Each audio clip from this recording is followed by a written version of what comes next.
The Dart Zone MK1.2 is intended to be a high-end primary that's competitive right out of the box. Basically an upgrade to the Nexus or Striker line. And in my opinion, it isn't. And if you're interested in picking one of these up, I'm about to break down the 8 things I think you should know about it before you consider doing that. And thank you to Dart Zone and Primetime Toys for sending this unit for review, because if I had purchased this, I probably would have returned it. Now, the first thing I think you need to know, because I don't see a lot of people leading with this, including the marketing materials, but this is actually a very powerful blaster. With the included Pro 2.0 darts, I was averaging 213.6 FPS out of this, and 198.6 FPS using Adventure Force Pro darts. So essentially, this is a 200 FPS blaster. It is absolutely stronger than the Striker or Nexus. And in my testing, it's also very consistent. Using both fresh and used darts, I only saw a spread of about 3 to 4 FPS in either direction, which is pretty good. And the second thing you need to know about this blaster is that it is a full-length blaster, which is obvious. However, there actually have been improvements made to the magwell to make it more compatible with more types of magazines. Previous iterations in this line had some issues with Hasbro magazines as well as some third-party magazines, just like weird geometry stuff where they wouldn't physically fit right, or they would sit kind of at a weird angle, which could cause them to misfeed. However, this magwell was designed with that in mind, and I had no issues using older 18 stick mags, newer stick mags, worker magazines, or anywhere in between. I tried maybe 8 or 9 different magazines and they all worked fine in here, or they all technically fit within the blaster and operated. And I say they technically operated because the third thing that I think you should know, if you don't already know, is that this is not a very reliable blaster. I have had so many problems when I was testing this blaster. It is ridiculous. And I know that when you hear that a blaster isn't reliable, or if you've heard about the jams that people have been encountering with this blaster, the word jam doesn't mean anything. So the way that it manifests to me is in one of 2 ways. One is that things just don't quite align right sometimes, and I can't really figure out why, but basically it just causes a dart to not quite feed properly. For example, this dart is bent like this because when it got pushed forward into what should have been the barrel, it wasn't aligned right and it just folded up in on itself. I've had this happen many times. One time, I even had a dart turn completely sideways, like a 90-degree angle. I don't know how it did it, but it did it. And I didn't encounter this a lot when I was first using the blaster, especially with the fresh darts. However, the more that I used the blaster, and when I started encountering used darts that kind of got mixed into the pool, that's when I started seeing it honestly pretty frequently. Like almost once a mag, I was having a dart get not quite aligned.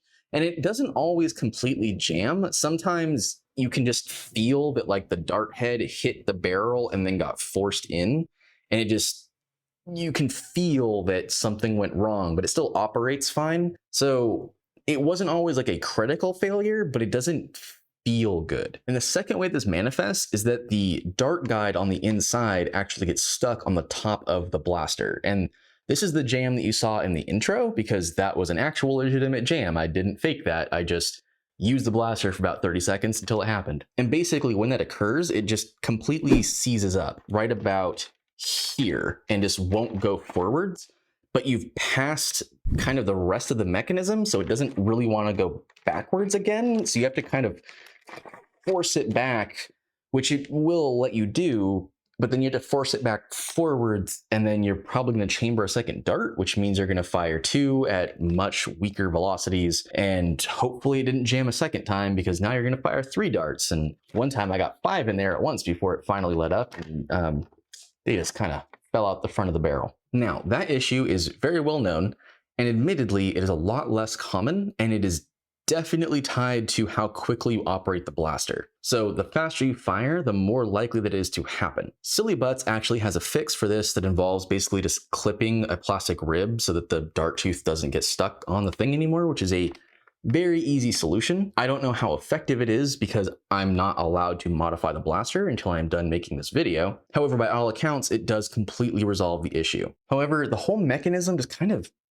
feels weird, and I I don't know how to put my finger on it, but I don't feel like it's going to alleviate all of the issues. And while we're on the subject of things that don't work well, the fourth thing you should know is that this stock is going to break. In an effort to maximize compatibility, Dart Zone has included an end strike lug on the back of the blaster, so you can use regular old nerf stocks or any other third-party stocks that happen to fit this type of lug, which is cool. And it comes with an adjustable stock that also folds up and clips to the side of the blaster. It's actually, this is probably my favorite stock of any of the manufactured injection molded blasters that I have. I love this stock, or I would love this stock, except that it's basically falling apart. So look, I'm holding the blaster out and I'm just gonna push down.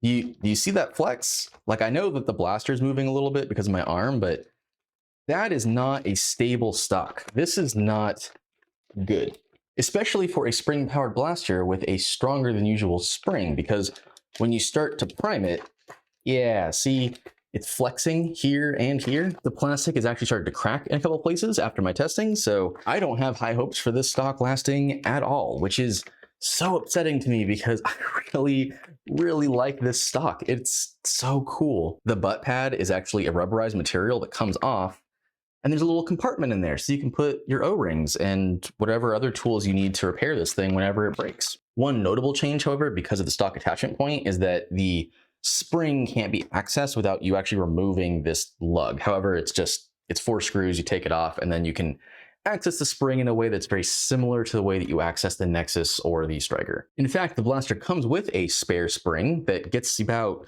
100 FPS, and I don't know why they included this. I don't know why they bothered to manufacture it. I don't know why it's not just a Nexus or Striker spring at the 150 mark.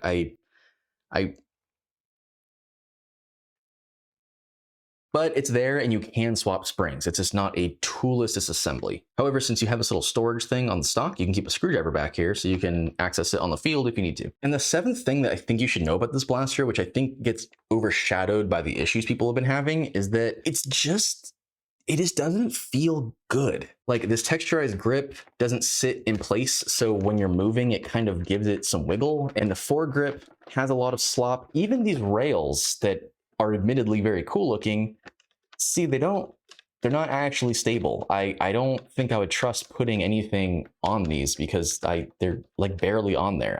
And then the stock, as I've already covered, has flex to it. So the whole blaster just feels cheap. Like, I don't know if a microphone can even pick it up because of the noise filter. In fact, I'm gonna turn off my noise filter. Okay, no noise gate, no noise suppression, nothing. This is raw audio, so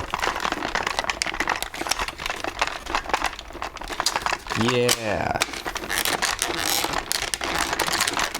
I can see it peeking into the red. And that's something that is difficult as a viewer to fully understand, like, how not premium this feels. I hope that hearing the sound can at least invoke feelings of similar blasters that make you think like, oh, okay, yeah, I kind of know what that feels like. But like, honestly, it feels worse than the Striker and the Nexus, which are $50 blasters. And part of the slop in the front, I think, is because of this takedown mechanism, which is admittedly very cool. It's just a little like pin that you pull, and then you can access the front of the blaster and clear out the 800 jams that you're encountering. And that basically splits the body into 2 parts, which adds a point of flex, and I think that's part of it. However, that has nothing to do with why the rails are like this, or the foregrip is like this, or the stock is like that. So it's just really creaky. And the reason that matters is because the next thing you should know is that this is not a cheap blaster. This is an Amazon exclusive, retailing as part of a tournament edition set that retails for $130 US. Now, that set does include the blaster, the stock, all the attachments, 2 magazines, 30 half darts, eye protection, and that weird weaker spring. Now, at the time of making this video, the listing for the 1.2 is not available. However, when it is available, I will update the description box down below with a link to the blaster, if for whatever reason you want one. Because I do think it's important to acknowledge that some people are going to want this blaster. I'm not saying that you are not allowed to want it. I'm just saying that I don't like it. Which brings me to my opinion, if it isn't already abundantly clear. I do not think this blaster is worth the cost of the blaster. Because here's the thing, we're looking at 2 broad issues.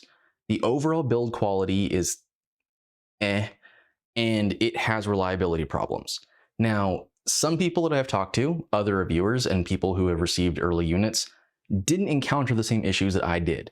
I cannot comprehend how they didn't because of how frequent they were to me. So I don't know if it's a production issue where only some units are affected. I don't know if it's an environmental issue to do with the temperature or humidity or the type of darts that we're using or the way that we're behaving. I, again, do understand that the faster you operate it, the more likely it is to jam. However, I also had jams just priming it back, putting a magazine in and trying to prime it back forwards, which is not a fast movement. I am also acknowledging that there is a relatively simple fix to alleviate some of the issues that I am having. However, obviously you shouldn't have to repair a blaster that you just spent $130 on, but it is good there is a fix. But to me, the bigger issue is just that the blaster doesn't feel good. And it's okay for a blaster's quality to be lower. The problem that I have with this is that it has the quality of like a $60 blaster, but it costs $130. It's just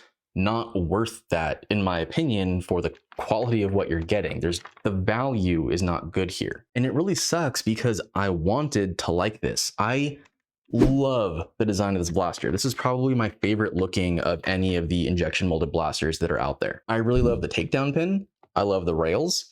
I like the stock if it worked. The magwell looks cool, although it's annoying that it doesn't matter because you always have to have an adapter in it, but you know, whatever. And these sights are like the coolest sights. They have little fiber optic looking bits in them and they just look awesome. They're also just good sights. Super excited about these sights, really disappointed in everything under the sights. So my overall opinion is that you shouldn't get one because it's just not worth getting. But if you have the money to spare and you do think that it's worth it, you're just gonna buy it and modify it and fix it and whatever, then, you know, that's great. I just don't think that for a regular person, it's just probably not worth it. I know I'm repeating that phrase a lot. It's not that I'm saying that the blaster is bad. It's just that I don't think it's worth $130. And it's extra disappointing because it launched alongside the 2.1, which exceeded my expectations and is a great blaster. So if you're going to pick up one of the tournament edition blasters, I would recommend getting the 2.1, which you can learn about in this video right up here, and you can pick one up from there as well.